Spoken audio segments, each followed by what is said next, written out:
Chennai CID நகரில் இருக்கக்கூடிய திரு வெற்றி துரைசாமியின் உடலுக்கு முதலமைச்சர் மு.க.ஸ்டாலின் மற்றும் தமிழகத்தைச் சேர்ந்த அரசியல் கட்சித் தலைவர்கள் மற்றும் முக்கிய பிரமுகர்கள் தொடர்ந்து அஞ்சலி செலுத்தி வந்த வண்ணம் இருக்கிறார்கள்.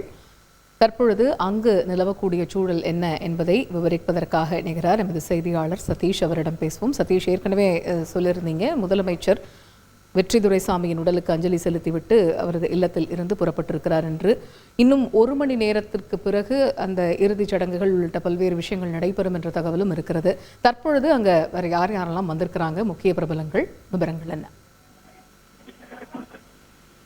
முன்னாள் மேயர் சைதி துரைசாமியின் மகன் இமாச்சல பிரதேசம் காரில் சென்ற போது விபத்துக்குள்ளாகி கிட்டத்தட்ட 8 நாட்களுக்கு மேலாக அவரை தேடும் பணியில் மிகுந்த சிரமங்களுக்கு இடையில் கடந்த நேற்று அவருடைய உடல் எடுக்கப்பட்டது. இந்த நிலையில இன்று சென்னை கொண்டு வரப்பட்டு பொதுமக்களின் அஞ்சலிக்காக சைதி துரைசாமியினுடைய வீடு சிஐடி நகரில் இருக்கக்கூடிய வீடுல வைக்கப்பட்டிருக்கிறது.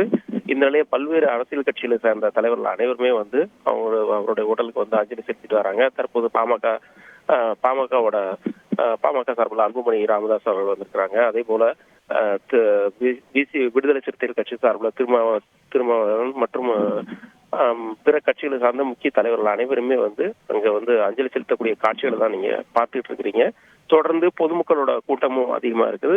அதே போல சற்று நேரத்துக்கு முன்பாக தான் தமிழக முதலமைச்சர் மு.க.ஸ்டாலின் வெற்றி துரைசாமியினுடைய அந்த உடல் வைக்கப்பட்ட இடத்துக்கு அஞ்சலி செலுத்தியிருக்காங்க. தொடர்ந்து பொதுமக்களும் அரசியல் கட்சி தலைவர்களும் தொடர்ந்து அந்த இடத்துக்கு வந்தவண்ணா இருக்கிறதுனால அந்த பகுதியை கிட்டத்தட்ட ஒரு மக்கள் நெருக்கம் மக்கள் கூட்டம் மிகுந்த பகுதியாக காணப்படுகிறது. தொடர்ந்து அரசியல் கட்சியை சேர்ந்த பல முக்கிய தலைவர்களும் தொடர்ந்து அஞ்சலி செலுத்தும் வண்ணம் இருக்கிறார்கள். சதீஷ்மணி, இப்போ ஒரு பக்கம் அரசியல் கட்சியைச் சேர்ந்த முக்கிய தலைவர்கள், அதே போன்று மறுபக்கம் பொதுமக்களும் அஞ்சலி செலுத்தி வந்த வண்ணம் இருக்கிறார்கள். அங்க செய்யப்பட்டிருக்கக்கூடிய கூடுதல் பாதுகாப்பு ஏற்பாடுகள்லாம் என்னென்ன? அவருடைய வீடு சிஐடி நகர் வீடானது மிக கிட்டத்தட்ட தியாகராய நகரின் மிக முக்கியமான பகுதி என சொல்லலாம்.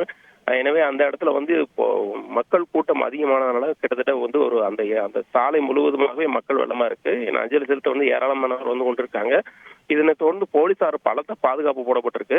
இந்த சிஐடி நகர் வீட்டுல இருந்து இப்ப ஒரு சற்று தொலைவில் தான் அந்த மின் மயானம் இருக்கு. எனவே இன்னும் சில 1 மணி நேரம் பொதுமக்கள் அஞ்சலிக்காக எடுத்து வைக்கப்பட்டு அதன் பின்னராக மின் மயானத்துக்கு எடுத்து செல்லப்படுவதாக அவரோட குடும்பத்தார் தரப்புல தெரிவிக்கப்பட்டிருக்கு. எனவே மக்கள் கூட்டம் கட்டுக்கடங்காத அளவுல அந்த அஞ்சலி செலுத்த கொண்டிருப்பதால் போலீசார் ஏராளமான போலீசார் அங்கு பாதுகாப்பு பணியில ஈடுபடுத்தப்பட்டிருக்காங்க. தொடர்ந்து அந்த பகுதியில மக்களை ஒழுங்குபடுத்தி அஞ்சலி செலுத்தும் வகையில போலீசார் மிகுந்த ஏராளமான அளவுல குவிக்கப்பட்டு அங்க அந்த பாதுகாப்பு நடவடிக்கையிலும் மேற்கொண்டு வருகிறார்கள். அதே போன்று சதீஷ், இப்ப பி-கார் என்று சொல்லப்படக்கூடிய போக்குவரத்து நெரிசல் அதிகம் காணப்படக்கூடிய நேரம் இப்ப அதுவும் இருக்கிறது தியாகராய நகர் அப்படிங்கும்போது போக்குவரத்துல ஏதேனும் மாற்றம் செய்யப்பட்டிருக்கிறதா? ஏன்னா அரசியல் கட்சி தலைவர்கள், முதலமைச்சர் போன்ற முக்கிய பிரமுகர்கள் வந்திருக்கிறாங்க அப்படிங்கும்போது போக்குவரத்து நெரிசல் இயல்பை காட்டிலும் அதிகமாக இருக்கும். போக்குவரத்துல ஏதேனும் மாற்றம் செய்யப்பட்டிருக்கா? நிச்சயமாக இந்த தியாகராய நகரிலிருந்து சைதாப்பேட்டை செல்லக்கூடிய அந்த பேருந்துகள் செல்லக்கூடிய அந்த பாதையில தான் அந்த வீடு சிஐடி நகர் தியாகராய நகர்ல இருக்குது. எனவே அந்த இடத்துல பேருந்து நிலையத்திலிருந்து வரக்கூடிய அந்த பேருந்துகள் எல்லாம் வேறு மாற்று பாதையில மாற்றி விடப்பட்டிருக்கிறது. ஏனென்றால் அந்த பகுதியில மக்கள் கூட்டம் ஏராளமாக இருப்பதால் போக்குவரத்து நெரிசலை ஏற்படுத்தாத வண்ணம் மாற்று வழிபாதையில பேருந்துகள் திருப்பிவிடப்பட்டிருக்கின்றன. என்றாலுமே அது ஒரு முக்கிய சாலை என்பதால் தொடர்ந்து மக்கள் கூட்டம் அதிகமாக இருப்பதால் வேறு பாதைகளில் இருசக்கர வாகன ஓட்டிகள் அதே போல பேருந்துகள் உள்ளிட்டவை மாற்றிவிடப்பட்டிருக்கின்றன. என்றாலும் அந்த பகுதி முழுவதுமாகவே அந்த மக்கள் கூட்டம் அதிகமாக இருப்பதால் போக்குவரத்து நெரிசலானது காணப்பட்டு வருகிறது. மேலும் மிக முக்கியமான பகுதி, நீங்க சொன்னது போல தியாகராய நகர் என்பது மிக முக்கியமான பகுதி. அதே போல முக்கியமான சாலை தான் இந்த வீடு அமைந்திருக்கிறது. எனவே போலீசார் ஏராளமாக குவிக்கப்பட்டு போக்குவரத்து நெரிசல் ஏற்படாத வண்ணம் அதனை மாற்று அந்த பணிகள்ல ஈடுபட்டு வராங்க. செய்திகளை உடனுக்குடன் தெரிந்து கொள்ள உடனே சப்ஸ்கிரைப் பண்ணுங்க.